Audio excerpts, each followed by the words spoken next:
বিসমিল্লাহির রহমানির রহিম। প্রিয় কৃষক ভাইরা, আসসালামু আলাইকুম। এই যে দেখেন, নতুন আম গাছে আম ধরেছে। এই যে আলহামদুলিল্লাহ, এই যে দেখেন, এটা গত বছর লাগাইছিলাম চারাটা। আর এটা হলো আপনার, আমি এটারে বলি ডায়াবেটিস পেয়ারা। এই যে দেখেন, একই গাছে এটাও পেয়ারা, আবার দেখেন এই দুই কালারের পেয়ারা। গাছ কিন্তু একটাই, কলমের চারা, দুই দুই কোয়ালিটির পেয়ারা। এই যে দেখেন আম,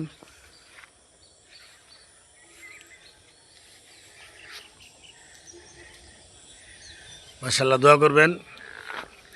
প্রত্যেকটা চারাটা অনেক বড় আইনা লাগাইছিলাম, তা এবছর ফলন আসছে মাশাআল্লাহ, অনেক সুন্দর হয়েছে।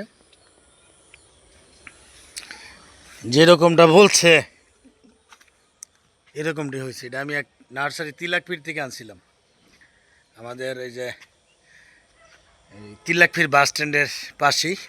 ওনা যেভাবে কথাবার্তি বলে, কথা কাজে মিল আছে। আম গাছ আরও ফুলছে, ওই যে ওইদিকেও ফুলছে আমার এই যে বসার জায়গাটার পিছনে। তো আসলে এই নতুন নিজের হাতে গাছ লাগালে আর যখন আপনার ফলন আসে, অনেক ভালো লাগে। মাশাআল্লাহ, অনেক সুন্দর হয়েছে, আলহামদুলিল্লাহ।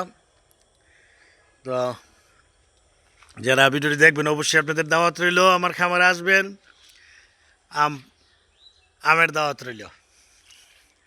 সকলেই দোয়া করবেন এবং ভালো থাকবেন। আসসালামু আলাইকুম, আল্লাহ হাফেজ।